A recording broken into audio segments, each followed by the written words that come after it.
السلام علیکم۔ اب وہ احساس نہیں کچھ لکھ پاؤں، بے دردی سے توڑی ہے کسی نے امیدیں میری۔ آئیے آج احساس پہ بات کرتے ہیں۔ ایک دوسرے کا احساس کیا کریں، ان کے خیالات اور افکار کی گہرائی میں جائیں۔ جس دن ہم سمجھ جائیں گے کہ سامنے والا غلط نہیں ہے بلکہ صرف اس کی سوچ آپ کی سوچ سے ذرا مختلف ہے، تو اس دن اپنی زندگی کے کافی سارے دکھ کم ہو جائیں گے۔ اپنی گفتگو میں نرمی کا احساس اور زبان کو ہمیشہ شیریں رکھیں۔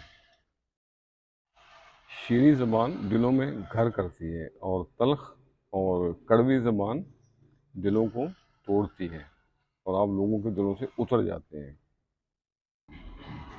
آج کل وہ لوگ کم ہوتے جا رہے ہیں اور بلکہ ناپید ہوتے جا رہے ہیں جو کہ آنکھوں سے دیکھتے ہیں اور دل سے محسوس کرتے ہیں۔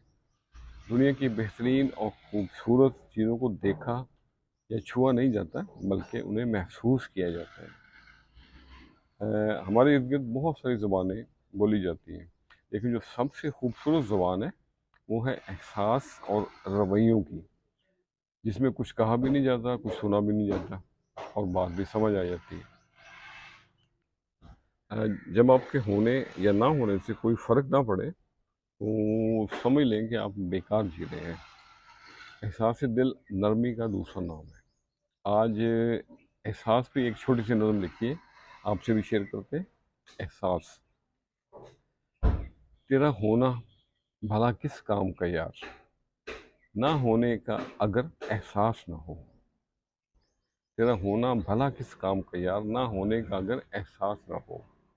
مچلے گا یہ دل بھری محفل میں بھی، مچلے گا یہ دل بھری محفل میں بھی، تیرا اپنا اگر تیرے پاس نہ ہو۔